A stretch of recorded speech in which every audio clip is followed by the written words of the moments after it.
Kobaran api dengan cepat menghanguskan sejumlah rumah di Jalan Warakas 5, Tanjung Priuk, Jakarta Utara, Kamis dini hari. 2 sepeda motor milik penghuni rumah juga ludes terbakar. Banyak material mudah terbakar membuat api cepat membesar. Warga dan petugas pemadam kebakaran berjibaku memadamkan api. Setelah 1 jam, api pun berhasil dipadamkan. Kendala nggak ada, cuma masyarakat karena banyak masyarakat yang numpuk, jadi kita mau masuknya agak susah. Untuk sumber air juga banyak, ini karena ada kali gede ini. Kalau unit 14, jadi kalau korban tidak ada. Tidak ada korban jiwa dalam peristiwa ini, sementara api diduga berasal dari korsleting listrik. Dari Jakarta, Rio Manik, iNews melaporkan.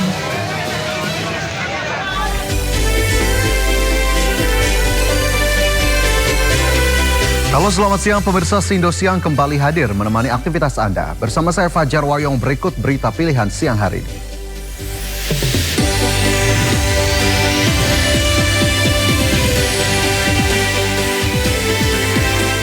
Drone pejuang Hizbullah kembali melancarkan serangan ke tentara Zionis Israel di Lebanon Selatan.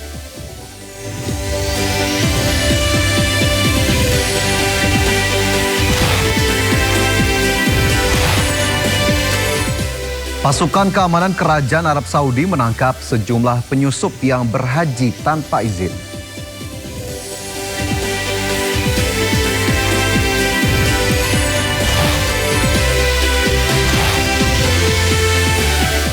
Rupiah kian terpuruk, hari ini tembus 17.881 per dolar Amerika Serikat.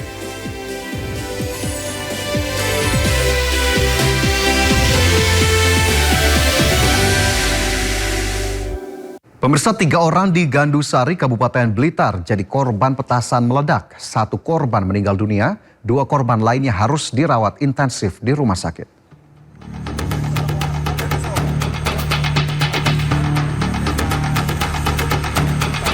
Insiden ledakan petasan kembali renggut nyawa di Kabupaten Blitar.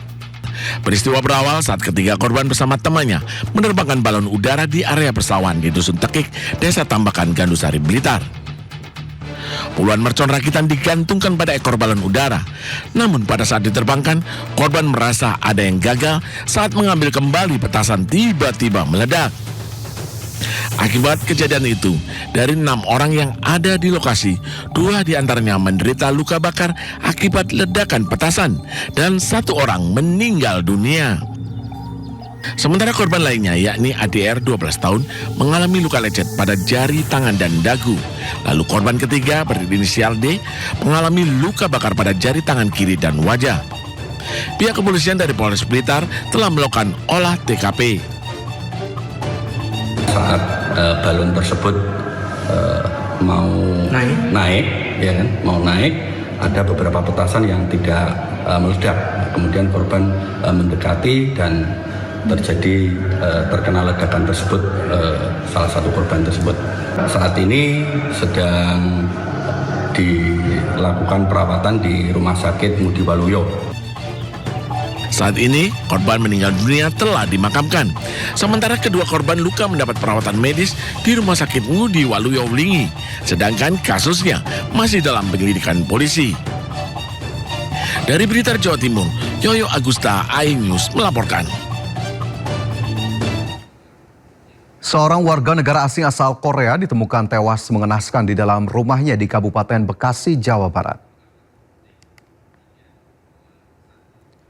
Warga kampung Buaran, Tambun Selatan, Kabupaten Bekasi dihebohkan oleh tewasnya Sang Byong Chan berusia 60 tahun. Korban ditemukan dalam kondisi bersimpah darah dengan luka parah di kepala.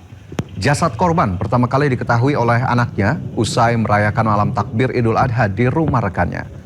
Usai gelar olah tempat kejadian perkara dan meminta keterangan sejumlah saksi, polisi membawa jasad korban ke Rumah Sakit Polri Kramat Jati untuk diotopsi.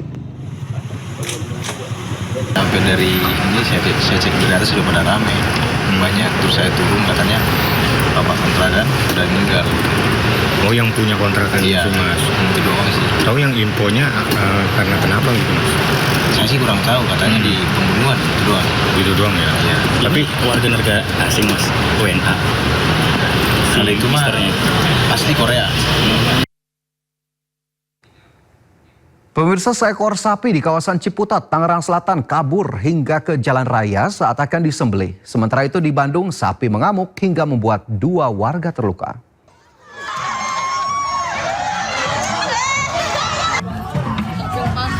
Seekor sapi jenis Bali lepas hingga ke jalan raya saat akan disembelih di Jalan Haji Juanda Ciputat, Tangerang Selatan, Banten. Bahkan sejumlah warga dan pengendara yang melintas pun sempat tertabrak sapi tersebut. Sapi ditangkap 1 jam kemudian setelah sejumlah warga mengejar hingga sejauh 1 kilometer. Usai ditangkap, sapi disembelih dan dagingnya langsung dibagikan kepada warga.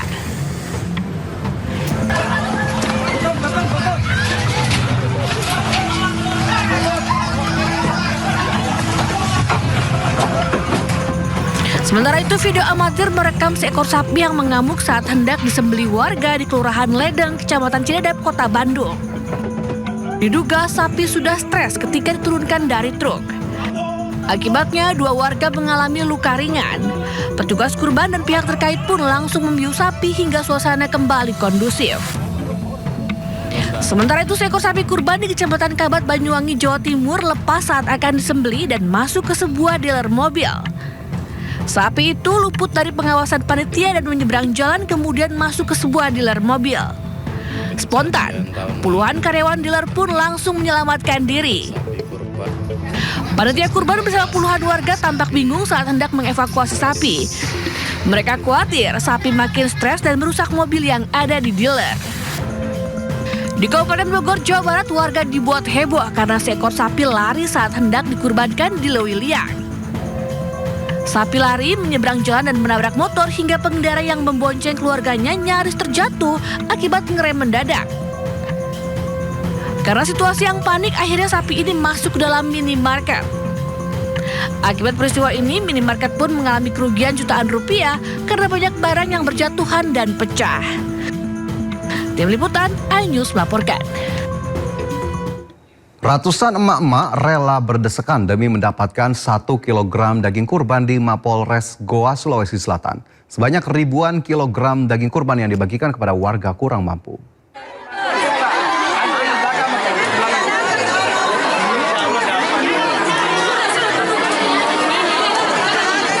Ratusan mama ini berdesak-desakan saat antri daging kurban di kantor Polres Goa, Sulawesi Selatan.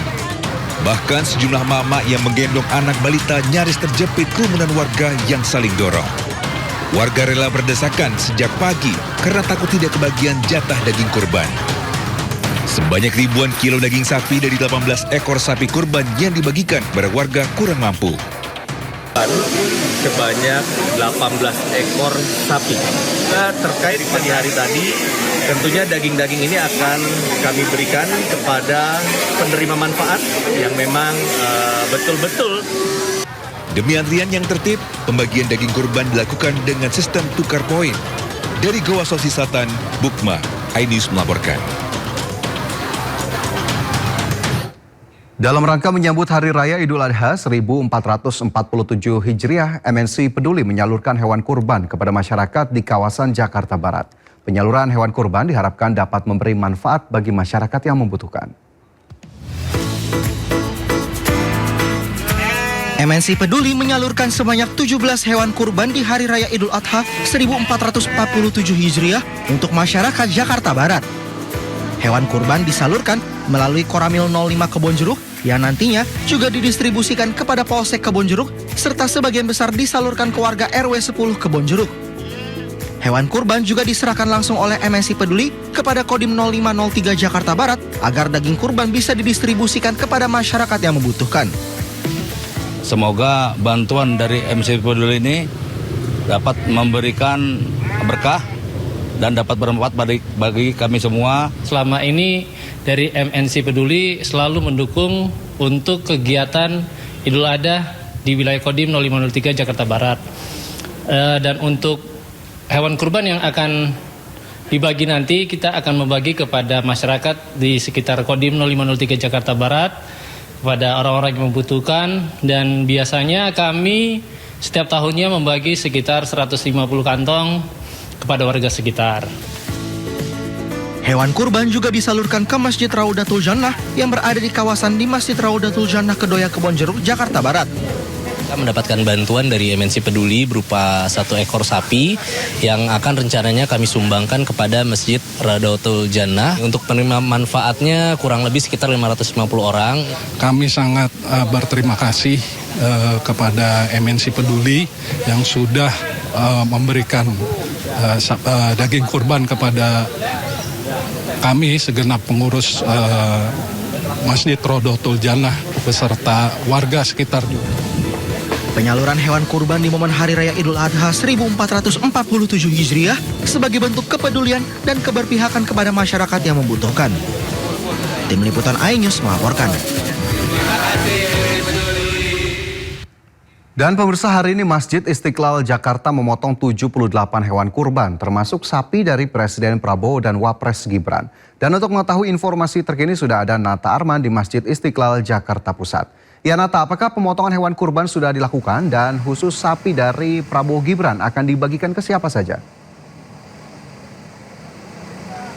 Ya baik, selamat siang Fajar dan juga pemirsa terkait dengan pelaksanaan pemotongan hewan kurban yang dilaksanakan di area Masjid Istiqlal Jakarta sudah dilakukan sejak pukul 8 kurang tadi, khususnya untuk sapi milik Presiden Prabowo Subianto dan juga Wakil Presiden Gibran Raka-Buming Raka tadi lebih awal dan dipimpin secara langsung oleh Menteri Agama Nasaruddin Umar.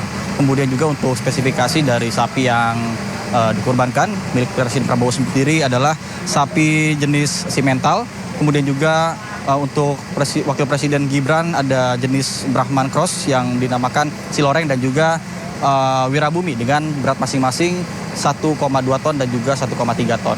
Kemudian nantinya setelah dilakukan pemotongan akan didistribusikan kepada warga, namun untuk skemanya sendiri ini dilakukan distribusi secara tertib yang mana nantinya dari pihak warga ataupun dari masjid-masjid binaan Istiqlal sendiri akan melakukan jemput bola. Kemudian dari situlah nanti akan dibagikan ke masyarakat yang ada di sekitar. Jadi sistemnya bukan menggunakan sistem lama seperti beberapa tahun yang lalu yang mana masyarakat melakukan kumpul seperti itu di halaman Masjid Istiqlal dengan membawa kupon untuk menerima secara langsung.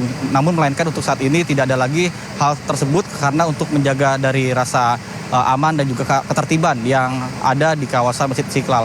Kemudian rencananya pada pukul 11 siang hari ini akan dilakukan pendistribusian ke beberapa lokasi terutama wilayah sekitar masjid-masjid binaan dari Masjid Istiqlal dan juga pesantren-pesantren yang ada di kawasan. Kemudian selain itu juga dapat kami sampaikan bahwa untuk total keseluruhan dari hewan yang ada di sini sekitar 84 yang terdiri dari 60 lebih ekor sapi, kemudian juga 16 ekor kambing dan 1 domba. Sementara saya kembalikan pada Anda di studio. Fajar. Baik, terima kasih Nata melaporkan langsung dari Masjid Istiqlal Jakarta Pusat. Selamat bertugas kembali. Kita beralih ke informasi lain, pemirsa, puluhan orang menyerang lapas kelas 2A di Sulawesi Selatan. Massa yang mengaku pendemo ini merusak sejumlah bagian lapas.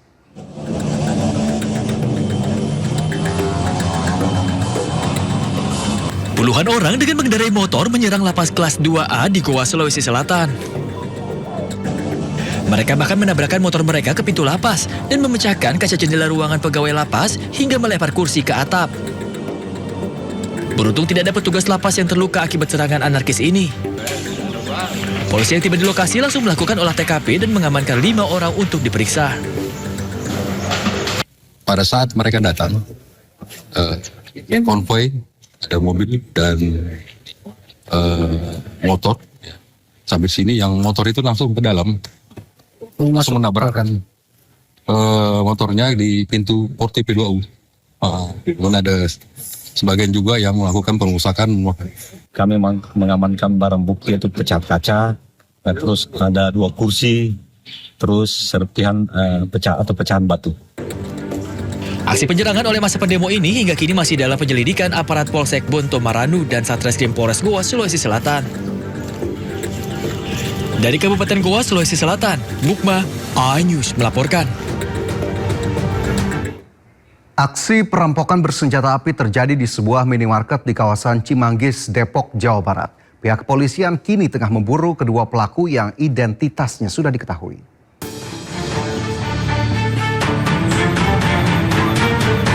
Kamera pengawas merekam aksi perampokan bersenjata api di sebuah minimarket di kawasan Mekarsari, Cimanggis, Depok, Jawa Barat. Dua pelaku perampokan menodongkan senjata api kepada dua karyawan minimarket.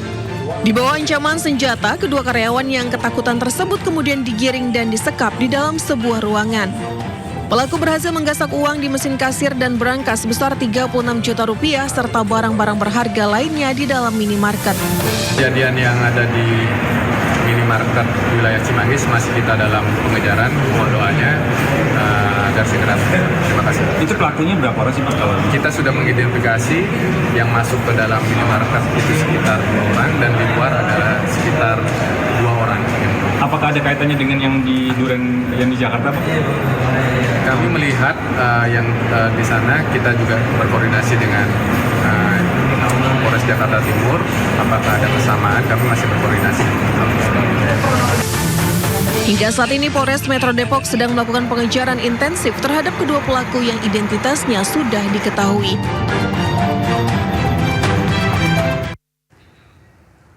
Unit Reskrim Polsek Palmerah berhasil menangkap komplotan begal dan penadah barang curian di Palmerah, Jakarta Barat. Kedua pelaku begal menggasak motor korbannya dengan modus mengaku sebagai polisi dan mengancam korban dengan pistol.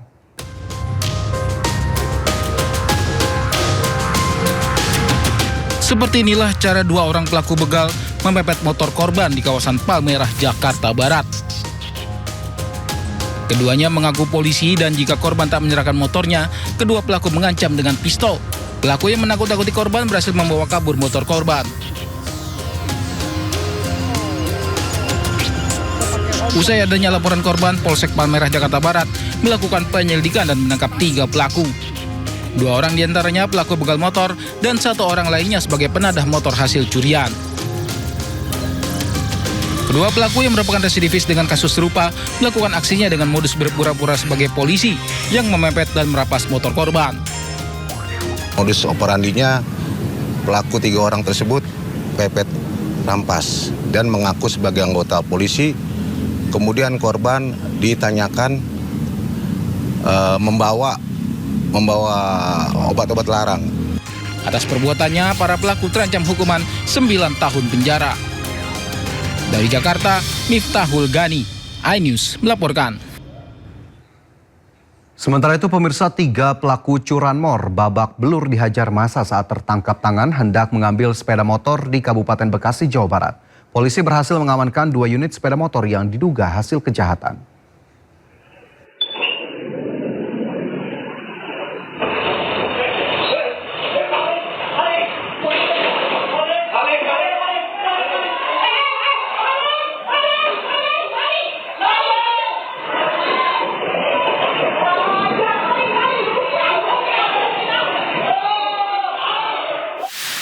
Sebuah kamera pengawas merekam aksi pencurian sepeda motor yang terparkir di depan sebuah warung di Cikarang Barat, Kabupaten Bekasi, Jawa Barat. Pencurian tersebut dilakukan oleh 3 orang pelaku yang mencoba membawa kabur motor korban. Mendengar suara mesin motor, korban langsung berteriak meminta tolong. Warga sekitar yang mendengar teriakan korban dengan sigap mengejar dan menangkap para pelaku tersebut. Yang merasa kehilangan motor, pukul aja bang, pukul. Mereka menghajar para pelaku hingga babak belur dan mengikat ketiganya di tiang listrik sebelum dibawa ke Polsek Cikarang Barat. Cuman aku lagi nyuci piring di belakang, dan terus anakku tuh yang satunya nomor 2 lagi metikin cabe, terus yang anakku yang pertama lagi tiduran di yang ini. Terus posisinya motor ada di sini, kuncinya ngegantung. Iya, kuncinya ngegantung. Polisi berhasil mengamankan 2 unit sepeda motor yang diduga dari hasil kejahatan. Kasus tersebut kini tengah dalam penanganan Polsek Cikarang Barat dan Mapolres Metro Bekasi. Dari Kabupaten Bekasi, Jawa Barat, Tidit Junaidi, Agus Rohim, iNews melaporkan. Polisi ungkap motif pelaku pembunuhan gadis muda yang dilempar dari atas tol Bogor. Pelaku ternyata teman sekolah korban yang dipicu sakit hati.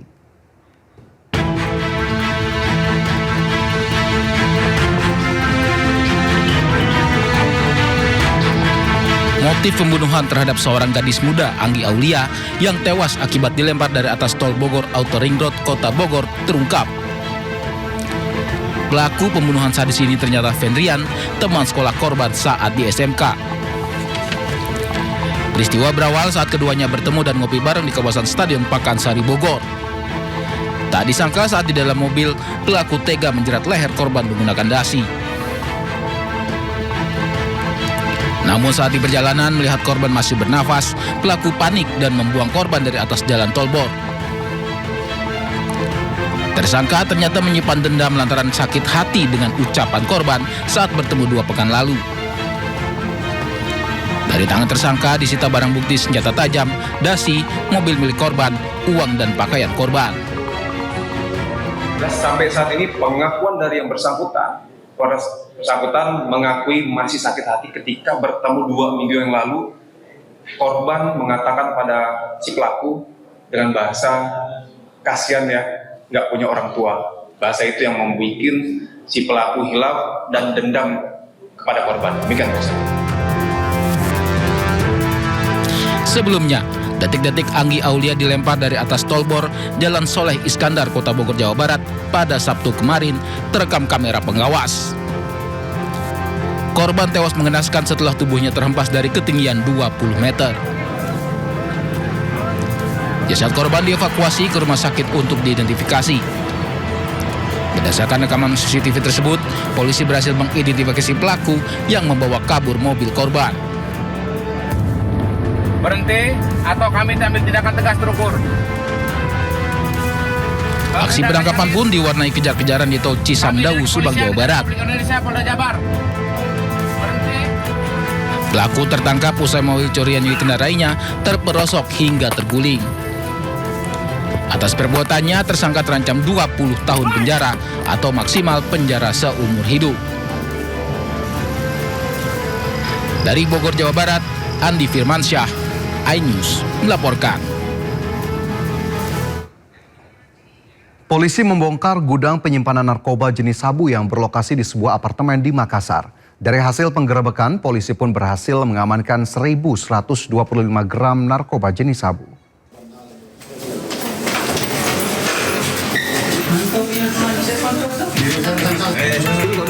Tim Sus 2 Wolf Sabtres Narkoba Polrestabes Makassar mengungkap gudang penyimpanan narkotika jenis sabu-sabu di sebuah apartemen di Kecamatan Panakukang, Makassar, Sulawesi Selatan. Dari pengungkapan ini, 3 orang pelaku berhasil diringkus. Polisi juga berhasil mengamankan 1.125 gram sabu yang telah dikemas dalam berbagai ukuran.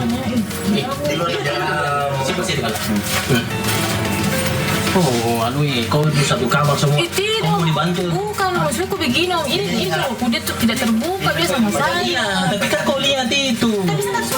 Dari hasil pemeriksaan, para pelaku telah mengedarkan sabu selama 2 bulan terakhir dan memanfaatkan media sosial dalam melakukan transaksi.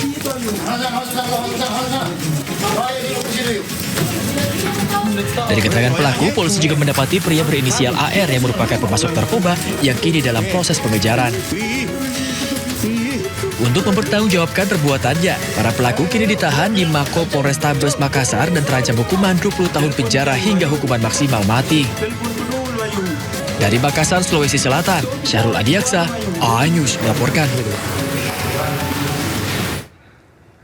Pemirsa, anak Bupati berinisial AF ditangkap dalam kasus dugaan pesta narkoba di Pekanbaru, Riau dan dinyatakan positif etomidate dan ganja.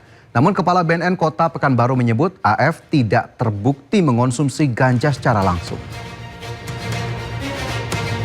Kepala BNN Kota Pekanbaru Wawan mengatakan AF positif narkoba karena terpapar narkoba di toilet saat 2 rekan AF mengonsumsi ganja di toilet tersebut. Atas dasar itu BNN Kota Pekanbaru memutuskan AF tidak dipidana dan diwajibkan menjalani rehabilitasi. Dalam penangkapan ini BNN juga menyita sejumlah barang bukti. Inisial AF ya positif etomidate dan ganja, tetapi untuk ganja ya dia tidak menggunakan ganja, termasuk keterangan dari 2 orang tersangka yang tadi. Saya bilang, kok bisa kamu tidak menggunakan ganja tapi tiba-tiba positif? Ternyata si 2 orang tersangka yang menggunakan ganja yang tadi, nomor 1 dan nomor 2 itu ngisap ganja di dalam toilet. Si AF tersebut masuk. Saya tanya ke dokter, apakah bisa memang penyebaran positif ganja dari menghirup? Ternyata bisa. Berarti mungkin. Jadi tanya juga kepada yang bersangkutan, saya tidak pernah menggunakan ganja, bisa-bisa saja namanya tersangka kan. Tapi kepada yang lain, yang dua, apakah pernah bareng dia menggunakan ganja? Dia tidak, Pak, yang menggunakan ganja cuma saya aja. Kan gitu. Seorang anggota Polri di Sulawesi Selatan ditikam terduga pelaku bandar narkoba. Pelaku dijerat pasal berlapis dan terancam 20 tahun penjara.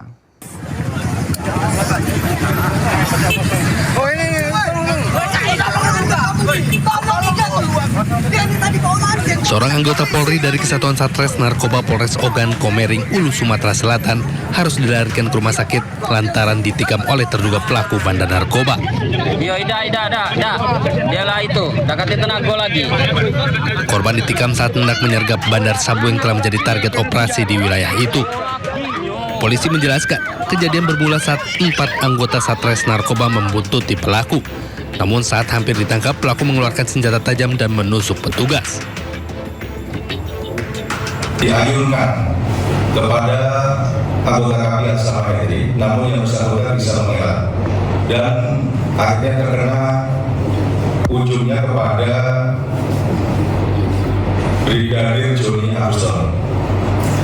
Di saat itu anggota kami terluka, kemudian pelaku berhasil akan kabur dari lokasi, namun ada 2 lagi anggota kami yang sudah membackup di lokasi dan alhamdulillah bisa diamankan.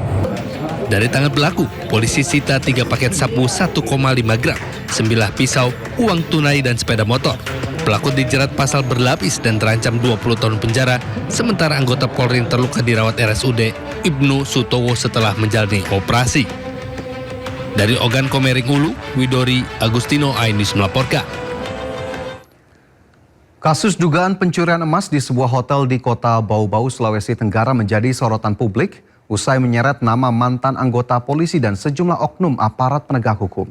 Selain itu, 6 anggota Satreskrim Polres Bau-Bau juga dimutasi ke Polda Sulawesi Tenggara.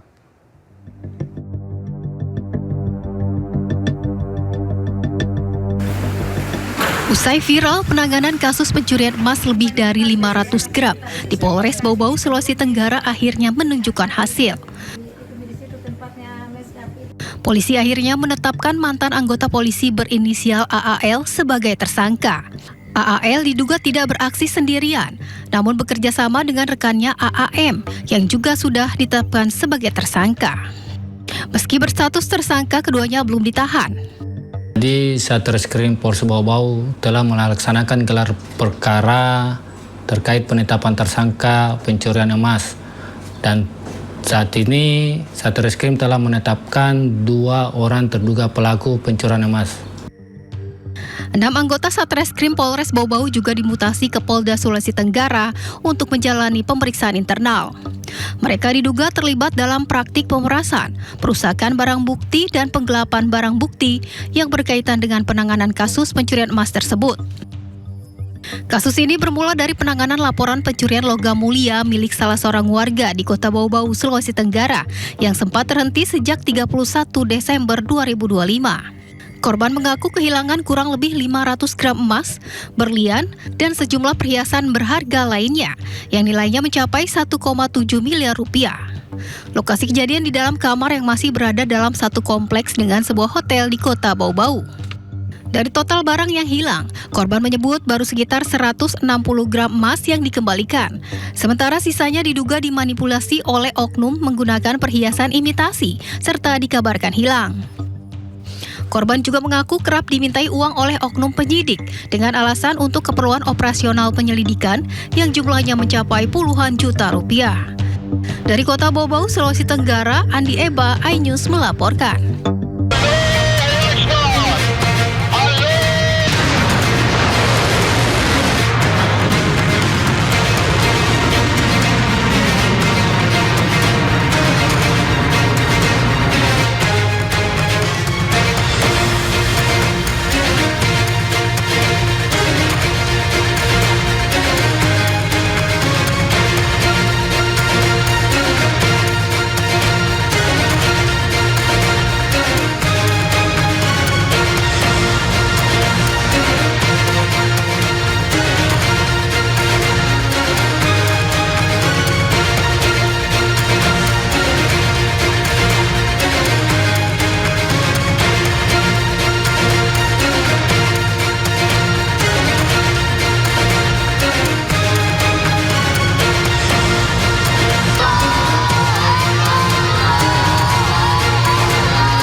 Korps Garda Revolusi Iran klaim tembak jatuh drone Amerika Serikat dan usir jet tempur siluman F-35 Amerika karena menyerang Iran. Namun Amerika berdalih menyerang Iran karena pertahanan diri.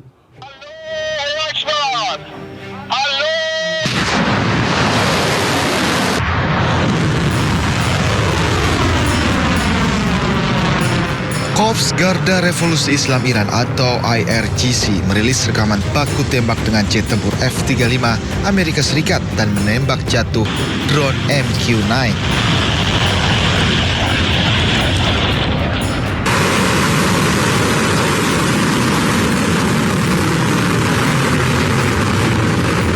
IRGC mengatakan sebuah jet tempur F-35 terlibat baku tembak pada pukul 3 pagi 25 Mei lalu. IRGC mendeteksi penguncian rudal, mengubah arah dan meninggalkan area tersebut. IRGC juga mengklaim telah menembak jatuh drone pengintai MQ-9 Amerika Serikat pada malam yang sama.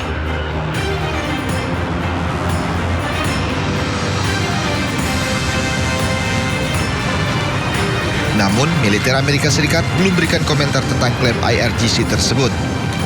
Amerika Serikat mengaku pada Senin lalu mereka melakukan serangan dan berdalih sebagai pertahanan diri di Iran Selatan. Jet tempur siluman F-35 adalah pesawat tempur generasi kelima yang diproduksi oleh Amerika Serikat. Pesawat ini dikenal dengan kemampuan silumannya yang bisa menghindari deteksi radar. Hal ini memungkinkan pilot masuk ke wilayah udara lawan tanpa terdeteksi. Selain itu, pesawat ini memiliki radar canggih dan sistem sensor yang menggabungkan data dari berbagai sumber. F-35 juga dapat membawa 7 ton bom rudal, termasuk bom pintar dan rudal udara ke udara. Iran merilis video berteknologi AI atau kecerdasan buatan terkait penyerangan rudal Iran ke Amerika Serikat. Video tersebut menggambarkan bahwa kerugian militer Amerika Serikat jauh melebihi apa yang selama ini diumumkan pemerintah Amerika kepada publik.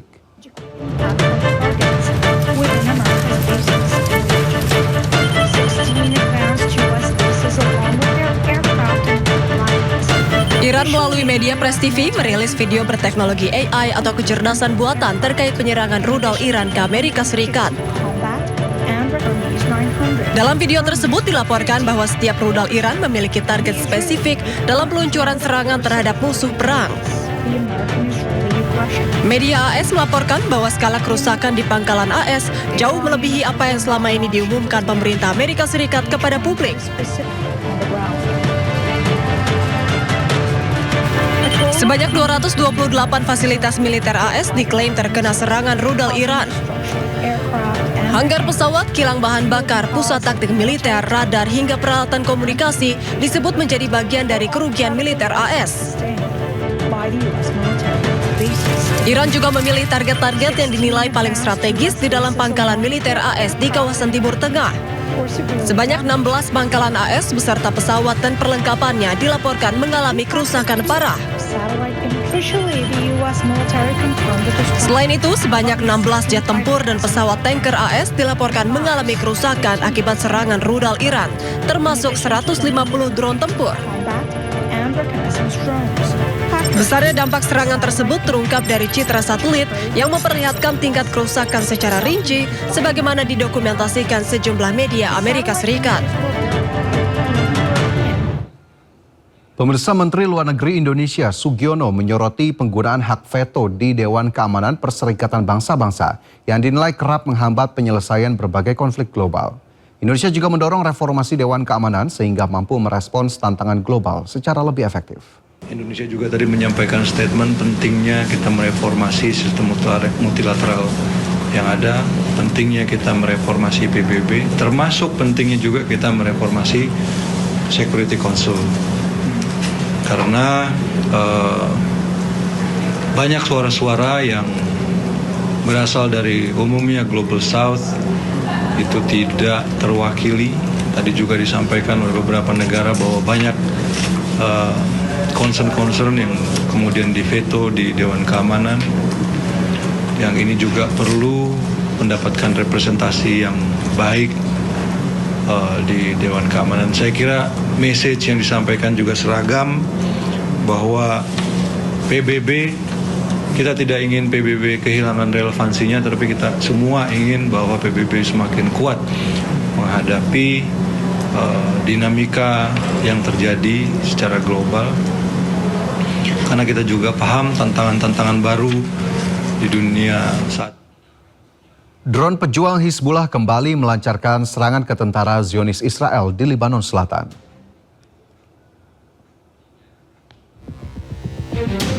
Pada rekaman yang dirilis oleh Hizbullah, sebuah mobil yang berisi pasukan Zionis Israel diserang drone Hizbullah.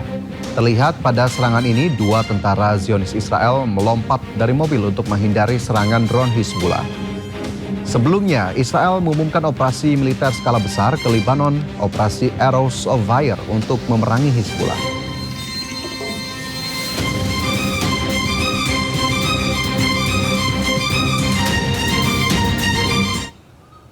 Munculnya drone night vision milik Hizbullah menjadi sorotan baru dalam konflik di Lebanon Selatan.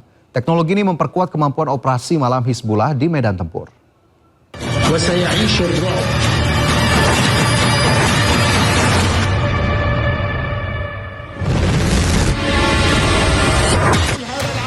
Sejumlah video memperlihatkan penggunaan drone FPV dengan teknologi night vision yang diklaim milik Hizbullah. Rekaman menunjukkan kemampuan pemantauan dan penargetan pada malam hari di area perbatasan Lebanon Israel. Drone FPV dikenal mampu bergerak cepat dan diarahkan langsung ke target secara real time. Dalam salah satu unggahan muncul peringatan dari Hizbullah yang menyebutkan larangan aktivitas pergerakan malam hari. Hal ini menjadi sinyal meningkatnya kontrol keamanan di wilayah yang dipengaruhi oleh Hizbullah. Kemunculan drone night vision milik Hizbullah ini menandai perkembangan baru teknologi udara tanpa awak dalam konflik kawasan.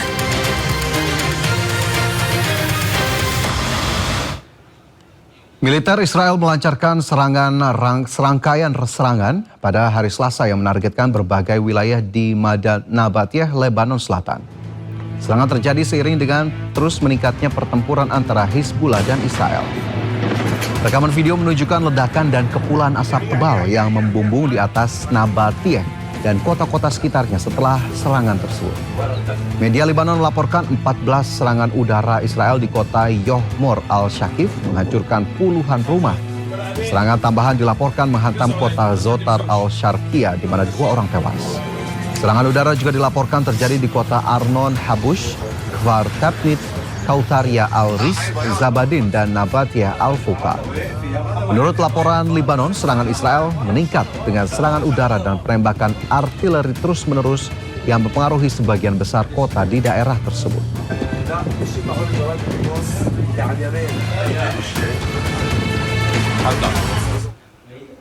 Seorang tentara militer Israel dikejar sebuah drone milik kelompok Hizbullah.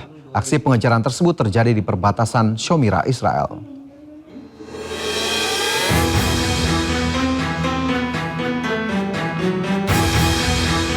Sebuah rekaman video menunjukkan aksi pengejaran seorang tentara Israel di perbatasan Shomira. Tentara Israel tersebut terlihat tengah dikejar oleh sebuah drone milik kelompok Hizbullah. Namun hingga kini belum diketahui apakah drone tersebut berhasil mengenai target. Diketahui perbatasan Shomira di daerah Israel Utara berbatasan langsung dengan desa-desa di Lebanon Selatan.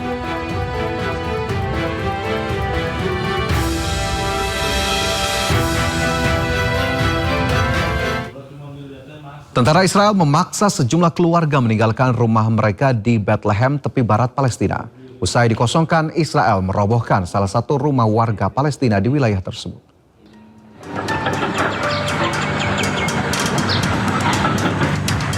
Suasana tegang terjadi di kota Nahalin, Barat Bethlehem, tepi barat Palestina saat pasukan Israel memaksa warga Palestina meninggalkan rumah mereka. Warga berbondong-bondong keluar dari rumah mereka sambil membawa barang-barang pribadi di tengah penjagaan ketat tentara Israel. Tak lama setelah dikosongkan, alat berat militer Israel mulai melakukan pembongkaran dan menghancurkan salah satu rumah warga di Nahalin. Hingga kini belum ada keterangan resmi mengenai jumlah bangunan yang dihancurkan Zionis Israel maupun alasan pembongkaran tersebut. Namun penghancuran rumah warga Palestina di wilayah tepi barat semakin memperburuk ketegangan di kawasan tersebut. Situasi di tepi barat sendiri kian memanas di tengah meningkatnya operasi militer Israel dan kekerasan oleh pemukim ilegal terhadap warga Palestina. Sementara itu, pasukan Israel juga menghancurkan sejumlah rumah warga Palestina di Silwan, Yerusalem Timur. Otoritas Israel menyebut pembongkaran dilakukan karena bangunan didirikan tanpa izin.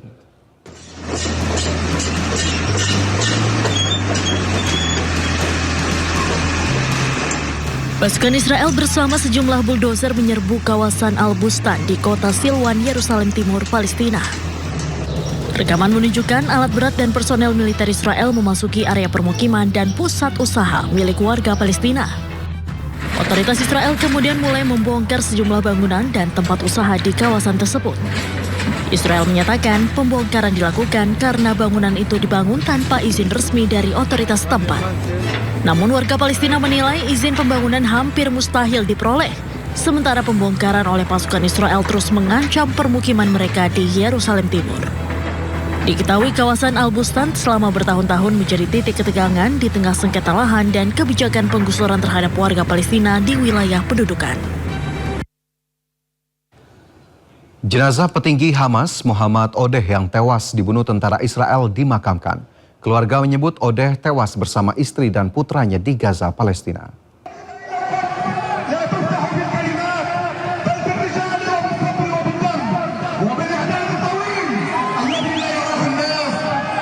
Warga Palestina membawa jenazah petinggi Hamas Muhammad Odeh untuk dimakamkan.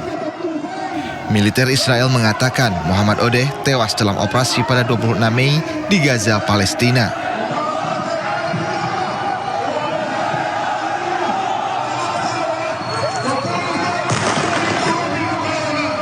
Menurut pernyataan keluarga, Odeh meninggal bersama istri dan putranya. Muhammad Odeh merupakan pemimpin baru sayap bersenjata Hamas Brigade Al-Qassam. Odeh juga pernah menjabat sebagai kepala intelijen Hamas saat serangan 7 Oktober 2023.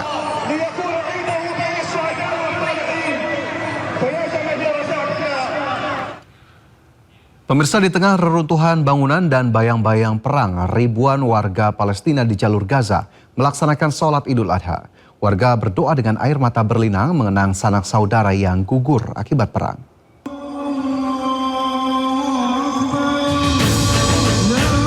Di tengah runtuhan bangunan dan bayang-bayang perang, ribuan warga Palestina di jalur Gaza berkumpul di lapangan Al-Saraya, kota Gaza pada hari Rabu untuk melaksanakan sholat Idul Adha.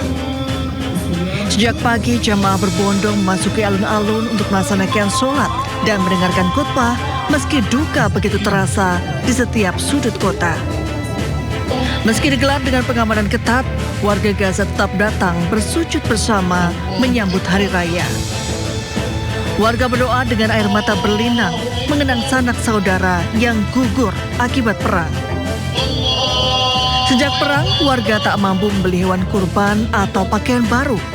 Namun menurut warga, sekalipun rudal menghujani, mereka akan tetap berdoa dan berserah kepada Tuhan. احنا قاعدين بنصلي ببكاء عينينا. احنا العيد الفطر كمان ما عرفناش نصلي زي الناس. اتذكرنا اخوتنا اللي راحوا، اتذكرنا ابهاتنا اللي راحوا. عيد لا يؤسف، الدمعة بتنزل كل يوم يا امي، لاغلى الناس بتروح عندك. ولحتى احنا ما زال احنا تحت الحرب وبنصلي، لو كانت الصواريخ عروشنا ان شاء الله حنصلي. Setelah sholat Id, warga akan menghadiri sholat jenazah untuk korban tewas dalam serangan sehari sebelumnya.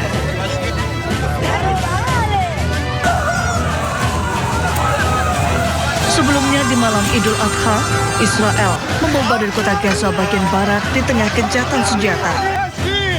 Serangan tersebut menewaskan 9 warga Gaza dan melukai puluhan lainnya. Sementara itu, suasana haru dan sukacita juga menyelimuti kompleks Masjid Al-Aqsa, di mana ratusan ribu umat muslim kembali memadati kawasan suci tersebut untuk menunaikan sholat Idul Adha setelah penutupan selama 40 hari oleh otoritas Israel.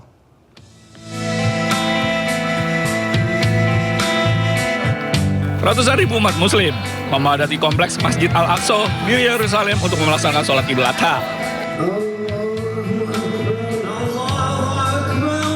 Arus jemaah terlihat terus berdatangan menuju kawasan masjid, menandai kembalinya suasana penuh kehidupan di salah satu situs paling suci bagi umat Islam.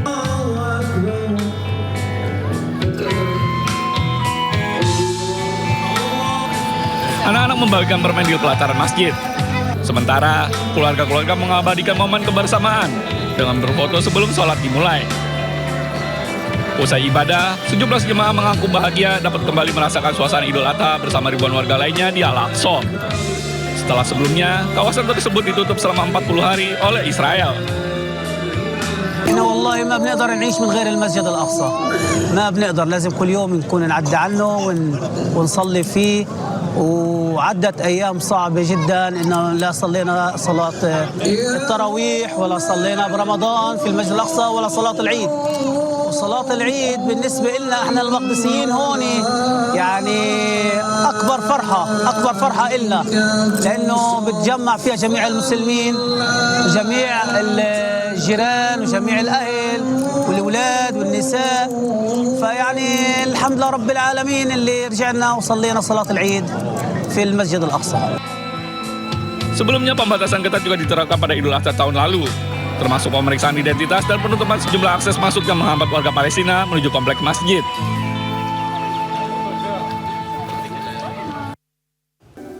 Kembali bersama kami di Sindosiang, pemirsa, memasuki hari kedua libur panjang Hari Raya Idul Adha, arus kendaraan di ruas Jalan Tol Cipularang Purwakarta, Jawa Barat dari arah Jakarta menuju Bandung terpantau padat. Ribuan kendaraan dari arah Jakarta menuju Bandung tak henti-hentinya melintas di ruas Tol Cipularang, tepatnya di kilometer 82 wilayah Jatiluhur, Purwakarta. Kondisi ini membuat arus lalu lintas padat. Padatan ini didominasi kendaraan pribadi warga Jakarta yang memanfaatkan libur panjang Hari Raya Idul Adha untuk pulang kampung atau berlibur ke sejumlah lokasi wisata di Bandung dan wilayah Jawa Barat lainnya. Diprediksi padatnya arus kendaraan dari arah Jakarta menuju Bandung di jalur bebas hambatan ini akan terjadi hingga siang ini. Sementara arus dari arah sebaliknya relatif normal.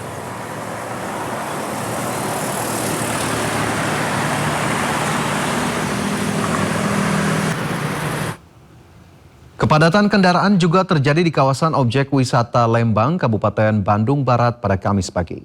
Satlantas Polres Cimahi akan memberlakukan sistem one way jika kemacetan berlangsung lama. Kendaraan pribadi dan bus pariwisata mendominasi kepadatan lalu lintas di ruas jalan menuju Lembang, Bandung. Kepadatan mulai terjadi di pertigaan Ledang Bandung menuju Lembang. Sistem one way sepenggal dari arah Bandung menuju Lembang diberlakukan secara situasional jika kemacetan berlangsung lama. Satlantas Polres Cimahi juga siagakan personilnya di sejumlah tempat wisata di Lembang. Diperkirakan kepadatan kendaraan wisatawan akan terus terjadi hingga berakhirnya masa libur panjang pada hari Senin nanti.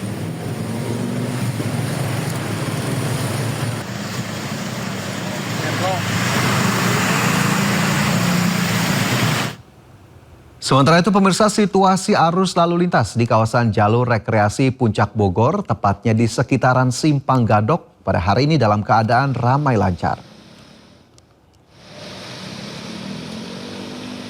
Kendaraan yang melintas baik dari arah Jakarta menuju kawasan Puncak maupun sebaliknya pagi ini berlangsung lancar.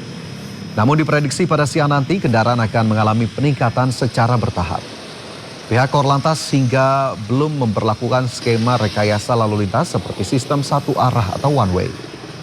Pengendara diimbau untuk tetap menjaga jarak aman dan mematuhi rambu lalu lintas.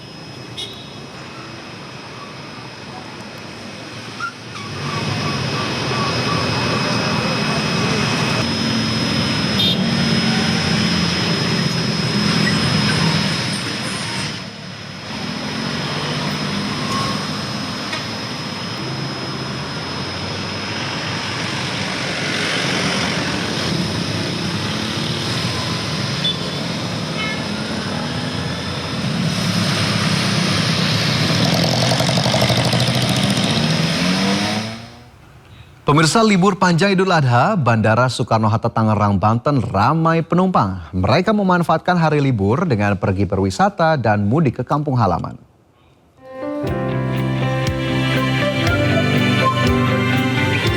Bandara Soekarno-Hatta Tangerang, Banten ramai dipadati calon penumpang. Mereka memenuhi area check-in dan ruang tunggu penerbangan. Kebanyakan penumpang merupakan rombongan keluarga yang memanfaatkan libur panjang Idul Adha untuk berwisata maupun pulang ke kampung halaman. Pengelola bandara mencatat jumlah penumpang pada masa libur panjang ini mencapai 102.000 orang per hari. Angka ini meningkat 2% dibandingkan hari biasa. Ini mau pulang ke Balikpapan. Seminggu aja, satu kali weekend. Untuk harganya lumayan sih ya, karena satu keluarga jadi lumayan banyak sih berpengaruhnya langsung. Kalau Mas kali biasa berangkat dan kemarin nggak? Oh, kalau biasanya kalau Jakarta ini 1,5. Nah ini tadi dapat 2 juta satu tiket karena sekeluarga langsung jadi berlipat kan, lumayan banyak. Adapun rute favorit didominasi tujuan Denpasar, Medan, Makassar, Padang, Surabaya, dan Yogyakarta. Pengelola bandara memperkirakan jumlah penumpang masih akan terus meningkat hingga akhir pekan. Dari Tangerang, Banten, Hasnugara, iNews melaporkan.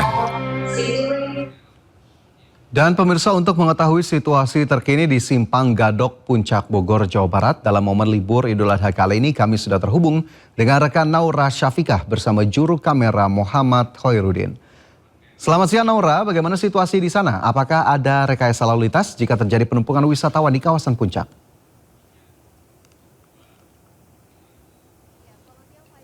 Juga pemirsa, memasuki di hari kedua libur Idul Adha 2026, kawasan wisata Puncak, tempat kami melaporkan di Simpang Gadok, Jawa Barat, ini terpantau ramai dan juga lancar. Walaupun memang di siang hari ini terlihat ada kendaraan yang mulai memadati dari arah Jakarta menuju ke arah Puncak. Dan kami menerima informasi dari sosial media Satlantas Polres Bogor, di mana sudah dimulai untuk proses one way dari arah Jakarta menuju ke Puncak. Sehingga ini harus dicermati kembali untuk masyarakat ataupun juga untuk pengguna jalan yang ingin menuju dari arah Puncak menuju ke arah Jakarta, karena sudah mulai diberlakukan untuk one way tadi pada pukul 11 waktu Indonesia Barat. Namun memang hingga di siang hari ini ataupun juga di sore hari ini belum terlihat adanya lonjakan volume kendaraan yang signifikan, sehingga kendaraan ini masih bisa melintas dengan kecepatan di antara 20 hingga 40 km per jam. Dan pastinya hingga di sore hari nanti untuk volume kendaraan ini akan bersifat dinamika ataupun masih nanti akan terus bertambah adanya volume kendaraan, karena mengingat memang untuk long weekend ini masih terus berjalan hingga di tanggal 1 Juni mendatang untuk libur Hari Pancasila. Dan kalau untuk kendaraan yang memadati kawasan wisata Puncak ini dari kendaraan pribadi berplat B, kemudian plat F, Jabodetabek ini juga pastinya memenuhi, karena mengingat memang untuk kawasan wisata Puncak ini memiliki berbagai wisata seperti Taman Safari, kemudian juga Puncak Kebun Teh dan lain sebagainya, yang dimana memang menjadi salah satu spot favorit untuk warga, khususnya dari warga Jakarta untuk menghabiskan waktu liburan. Dan kalau misalnya kita melihat dari data kemarin, yaitu di hari pertama libur Idul Adha, memang total ada lebih dari 30.000 kendaraan yang berasal dari Jakarta menuju ke atau melewati gerbang tol Ciawi. Dan kita akan melihat kembali juga pasti ya di hari ini apakah akan ada penambahan dari volume kendaraan ataupun nantinya volume kendaraan ini akan berkurang di sore hari. Fajar, kembali ke studio. Ya baik, kami tunggu laporan selanjutnya. Terima kasih rekan Naura Syafikah dan juru kamera Muhammad Khairuddin telah melaporkan langsung dari Simpang Gadok, Puncak Bogor, Jawa Barat. Selamat bertugas kembali. Kita bergeser ke informasi selanjutnya pemirsa, di mana selain di Puncak Bogor, salah satu destinasi wisata liburan favorit warga Jakarta adalah Taman Marga Satwa Ragunan. Salah satu hiburan satwa yang menjadi koleksi Taman Marga Satwa Ragunan adalah burung pelikan yang memiliki tinggi lebih dari 1 meter. Lantas seperti apa penampakannya? Kita ikuti laporan Amrina Rida bersama juru kamera Surya Lisantoso. Berikut ini.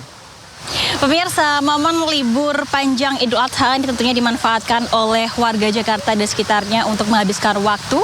Salah satunya adalah dengan berwisata ke Taman Marga Satwa Ragunan, yang mana pada pagi ini kami pantau sudah ramai sekali. Ini kami berada di area kolam Pelikan Timor, begitu ya. Kita bisa melihat di area kolam ini banyak sekali burung-burung pelikan timor, yang mana pelikan timor ini adalah burung air yang memiliki badan besar pemirsa, yang mana ketika dewasa ini bisa mencapai 1 meter begitu tingginya. Nah pemirsa, kita akan lihat juga bahwa di sini begitu ya pemirsa, ada banyak sekali para pengunjung yang sedang melihat cantiknya Pelikan Timor berenang-renang di area kolam, dan tentunya mereka memiliki alasan tersendiri mengapa memilih untuk berlibur ke Taman Marga Satwa Ragunan. Nah kita akan coba untuk tanya. Oke, ini ada salah satu pengunjung, keluarga kecil begitu ya.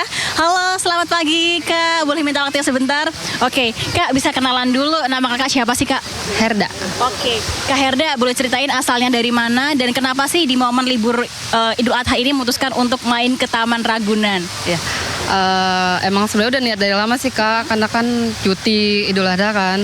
Baru pertama kali juga ngajak dia jalan keluar gitu, maksudnya dekat juga dari rumah. Oke, nah ini Kak Herda nih aku lihat kesini bareng sama keluarga kecilnya begitu ya. Bisa ceritain apa sih yang ingin ditunjukkan ke adiknya ini, nanti mau main-main kemana aja?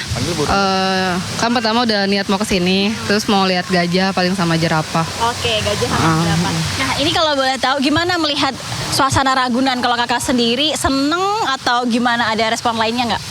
Seneng sih Kak, jujur udah lama banget nggak kesini kan, pas punya anak baru mau kesini lagi kan, jadi mau ngenalin hewan-hewan aja langsung ke anak. Terima kasih Kak Herda atas waktunya, selamat melanjutkan aktivitas kembali ya Kak. Nah itu dia pemirsa tanggapan dari Kak Herda sebagai salah satu pengunjung yang main ke Taman Marga Satwa Ragunan. Dan selain itu, selain ada banyak hewan, ada ribuan hewan di sini, misalnya ada harimau, lalu juga gajah. Di sini juga rindang sekali dengan tiket masuk yang sangat terjangkau, hanya 3.000 hingga 4.000 rupiah, dan cocok untuk pemirsa menghabiskan waktu bersama dengan keluarga. Dari Jakarta, saya Amrina Rida dengan juru kamera Suryali Santoso dan Seto Pratomo, iNews melaporkan. Ya, dari Ragunan, pemirsa, ribuan wisatawan memadati wisata beach pool dan lagun Pantai Ancol.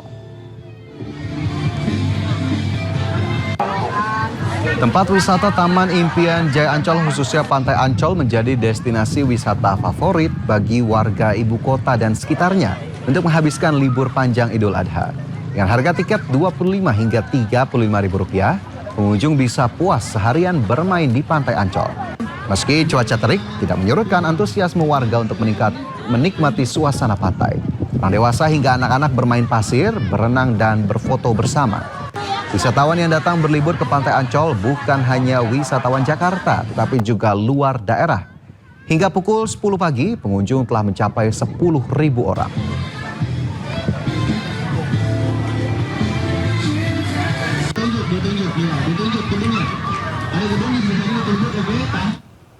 Ya, pemirsa, di momen libur Idul Adha, kawasan wisata religi Masjid Raya Al-Jabar di Bandung, Jawa Barat dipadati pengunjung. Para wisatawan sengaja datang ke Masjid Al-Jabar untuk berwisata, sekaligus mempelajari sejarah Islam.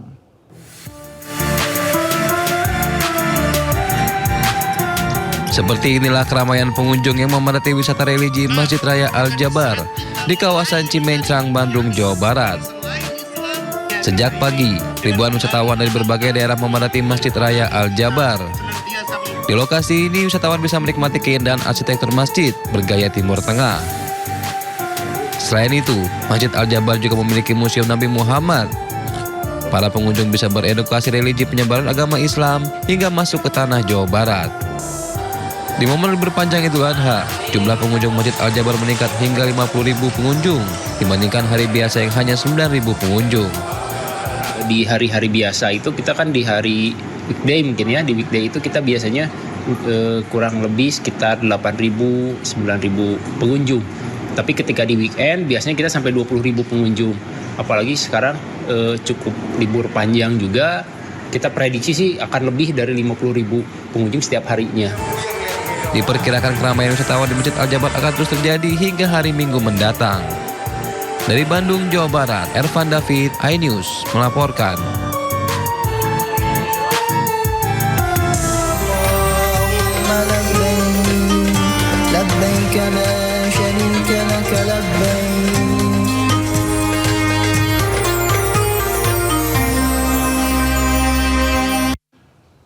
Jemaah haji Indonesia mulai tiba di Madinah usai puncak ibadah haji kemarin di Arafah. Rangkaian ibadah haji kali ini dilanjutkan dengan melaksanakan lempar jumrah.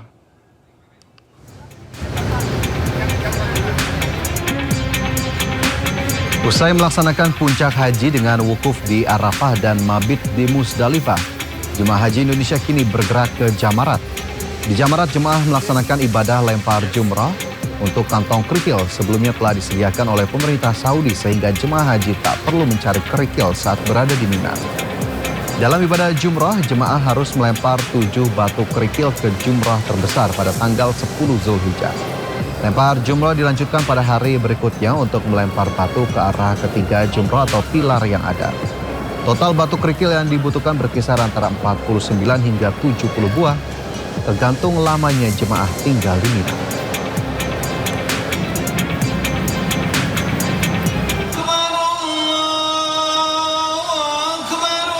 Lempar jumrah merupakan salah satu rangkaian wajib dalam ibadah haji. Jumrah memiliki arti pilar. Dalam rangkaian lempar jumrah terdapat 3 pilar yang menjadi simbol godaan setan pada kisah Nabi Ibrahim yang diganggu saat akan mengorbankan putranya Nabi Ismail. Jemaah akan melakukan lempar jumrah dengan batu kerikil kecil ke arah pilar sama seperti halnya yang dilakukan oleh Nabi Ibrahim. Esensi dari ritual ini bukan untuk melampiaskan amarah secara fisik kepada pilar tersebut, melainkan sebuah ibadah simbolis untuk melempar setan yang ada di dalam diri kita seperti sifat egois, sombong dan ketakutan yang menghalangi kita untuk berbuat baik.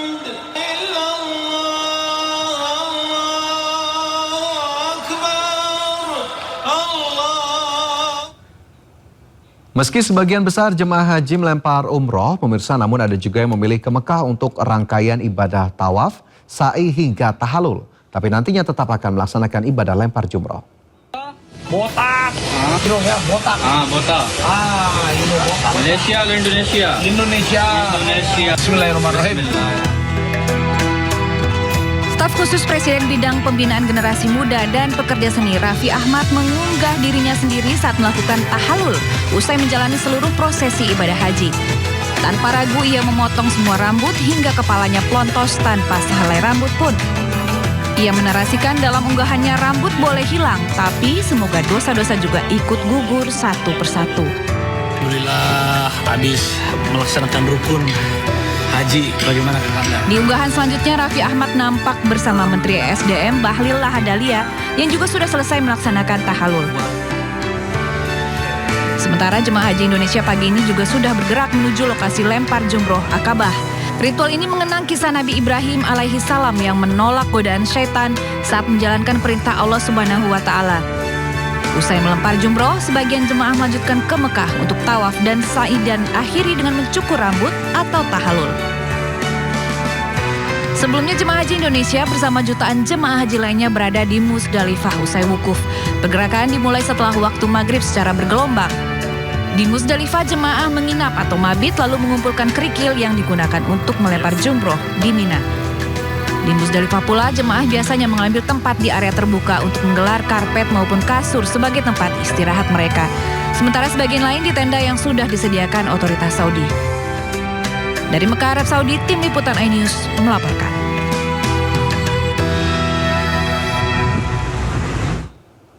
Sebelumnya jutaan jemaah haji bergerak menuju Musdalifah. Pergerakan dimulai setelah waktu maghrib secara bergelombang setelah wukuf di Arafah.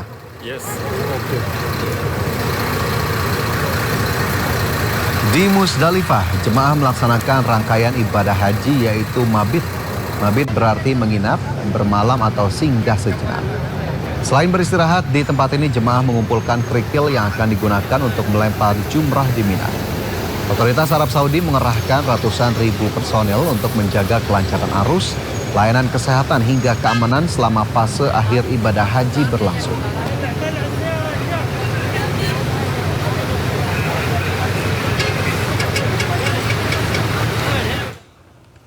Pasukan keamanan haji Kerajaan Arab Saudi berhasil menangkap sejumlah penyusup, di mana penyusup ingin melaksanakan haji tanpa izin. حتى يتم تجاوز النقاط وضعوا هذه بكمية. Pasukan keamanan haji mengepung sebuah truk yang melintas dari Jeddah menuju Makkah. Truk pengangkut batu, namun saat dibuka ternyata di bawahnya terdapat ruang bersembunyi sejumlah penyusup haji. Pelaku berasal dari Mesir ingin ibadah haji tanpa izin. Tahun ini pemerintah Kerajaan Arab Saudi mengetatkan keamanan. Denda haji tanpa izin mencapai 100 juta rupiah.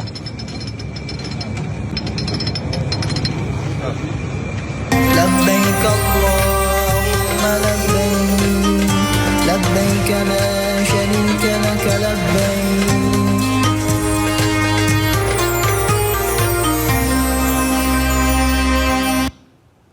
Pemirsa, suasana Idul Adha 1447 Hijriah di Wisma Indonesia Paris, Prancis terasa berbeda dengan adanya kehadiran Presiden Prabowo Subianto di tengah para diaspora. Bagi sebagian WNI yang sedang berada di Paris, kesempatan melaksanakan sholat Id di tanah rantau, sekaligus bertemu langsung dengan kepala negara menghadirkan kebahagiaan tersendiri. Pada perayaan Idul Adha tersebut, masyarakat yang hadir pun tampak menyanyikan bersama sejumlah lagu nasional. Momen ini semakin memperkuat rasa kebersamaan dan kehangatan diaspora di perantauan. Tak hanya itu, kehadiran Presiden Prabowo menjadi pengingat bahwa dimanapun berada, masyarakat Indonesia tetap menjadi bagian dari keluarga besar bangsa Indonesia.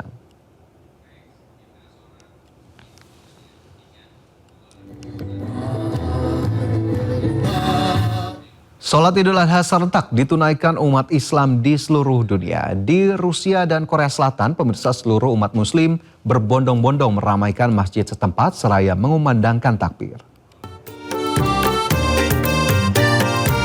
Ribuan umat Muslim merayakan Hari Raya Idul Adha dan mengikuti sholat Id berjamaah di Masjid Moskow. Masjid ini merupakan masjid utama di Moskow sekaligus menjadi masjid terbesar dan tertinggi di Rusia juga Eropa.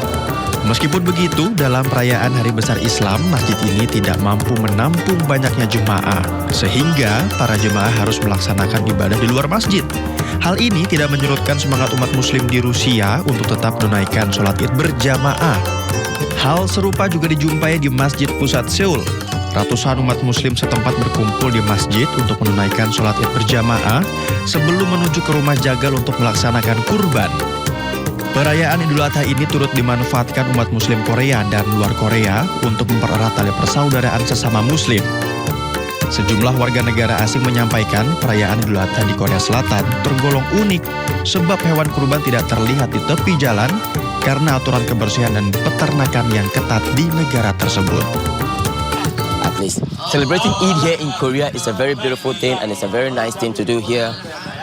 Different between my celebration Eid here and back home in where I come from, because of you see a lot of crowd and it's been prayed in an open space.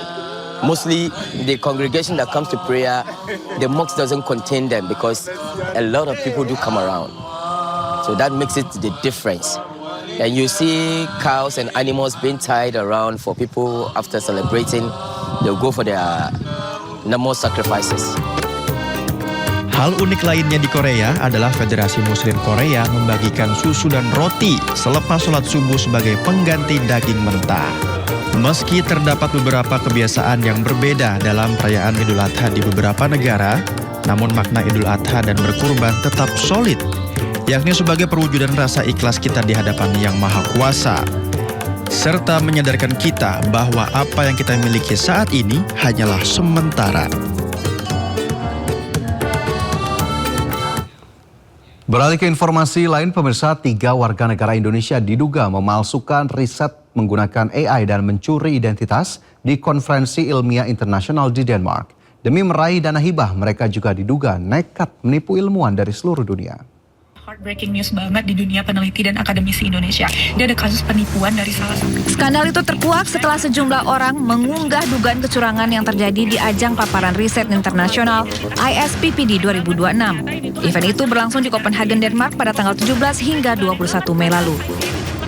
3 nama yang disebut warganet terlibat adalah Prihantini, Rivaldi Fajar, dan Rini Winarti. Modusnya, salah seorang terduga pelaku berganti-ganti nama saat presentasi. Bahkan terduga pelaku hanya mengganti kerudung dan name tag untuk mengganti identitas mereka. Penelitian yang mereka paparkan di hadapan ilmuwan dari seluruh dunia juga diduga dibuat menggunakan kecerdasan buatan atau AI. Tujuannya adalah untuk meraih travel grant agar bisa jalan-jalan ke Denmark.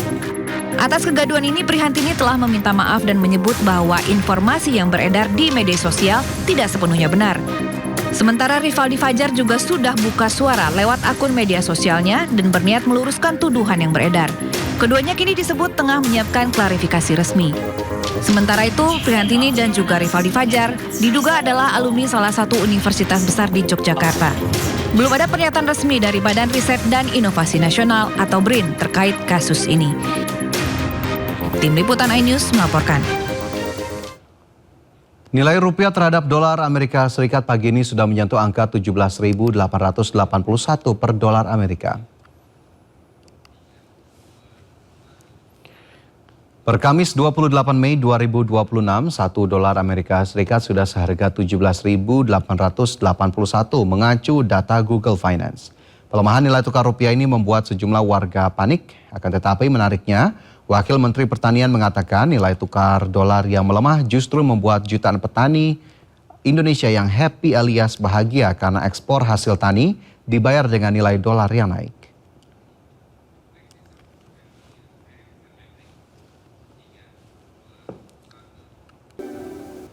Pemirsa, aksi emak-emak pengendara motor ini tak patut ditiru melawan arus di Jalan Juanda, Kota Depok, Jawa Barat. Ada lawan. Emak-emak pengendara motor ini melaju kencang melawan arah di Jalan Juanda, Depok. Padahal dari arah berlawanan padat kendaraan yang melintas. Sejumlah pengendara lain terpaksa memperlambat laju kendaraan dan membunyikan klakson untuk memberikan peringatan. Polisi akan menindak tegas sesuai aturan berlaku dengan sanksi tilang kepada emak-emak yang melawan arus.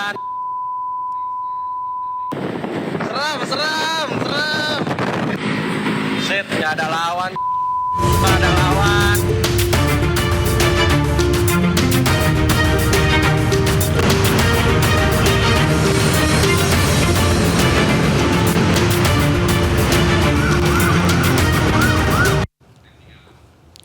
Dan pemirsa, selanjutnya kami ajak Anda mengetahui pantauan lalu lintas hari ini di sejumlah wilayah melalui pantauan CCTV Korlantas Polri. Kita akan bergabung dengan Brigadir Anissa di studio NTMC Polri. Ya, Brigadir Anissa, bagaimana pantauan arus lalu lintas di sejumlah titik di wilayah Indonesia melalui pantauan CCTV? Silakan dengan laporan Anda. Ya, baik, terima kasih Fajar dan juga selamat siang pemirsa. Saya Brigadir Anissa kembali hadir untuk menginformasikan kondisi arus lalu lintas terkini dari pantauan CCTV Korlantas Polri. Untuk itu langsung saja kita menuju ke CCTV yang pertama, yakni di kawasan Sleepy Palmerah, Jakarta Barat. Bisa kita saksikan bersama di layar kaca Anda situasi arus lalu lintas pada siang hari ini. Dari arah Semanggi yang akan mengarah ke Grogol memang sudah terlihat adanya peningkatan volume kendaraan.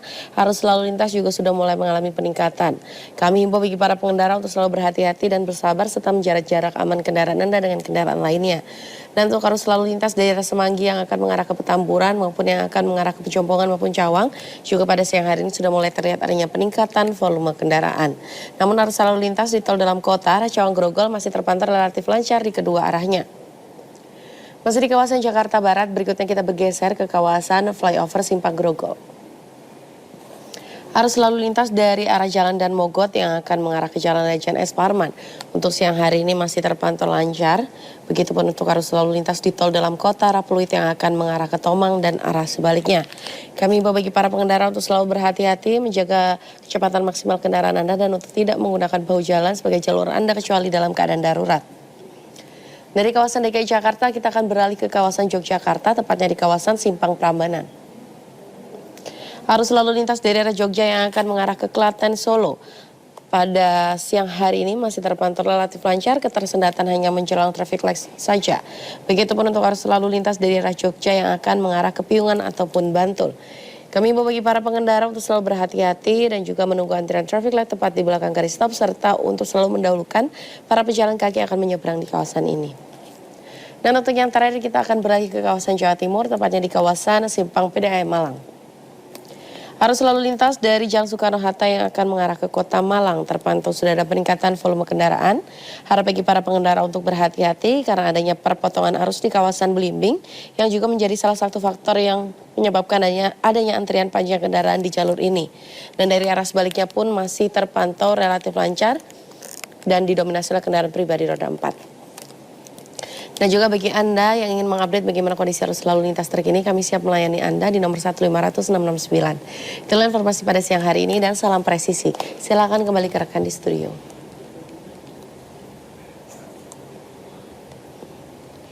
Baik, terima kasih Brigadir Anissa melaporkan dari studio NTMC Polri Jakarta. Selamat bertugas kembali. Salam presisi.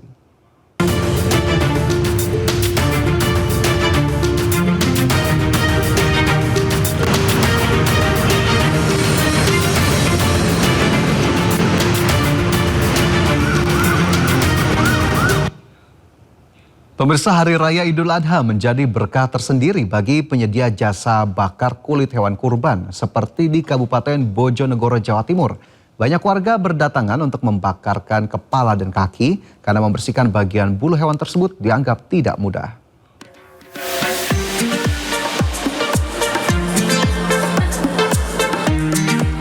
Usai pemotongan hewan kurban dilaksanakan, warga menyerbu lapak jasa pembersih bulu hewan kurban di pasar tradisional Bojonegoro.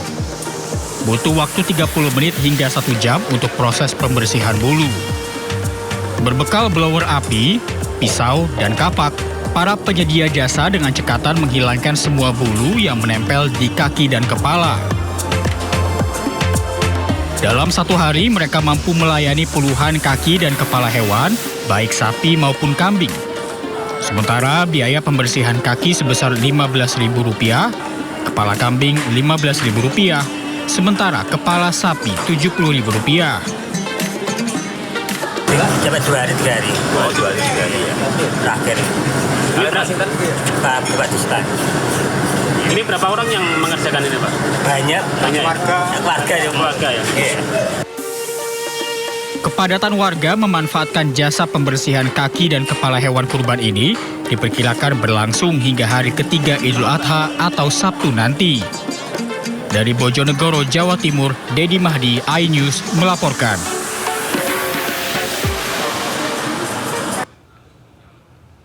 Idul Adha menjadi berkah bagi pengepul kulit hewan kurban. Pemirsa, di Bojonegoro, Jawa Timur, pengepul kulit kurban mengaku bisa dapat ribuan kulit kambing serta kulit sapi untuk dijual sebagai bahan produk tas atau sepatu.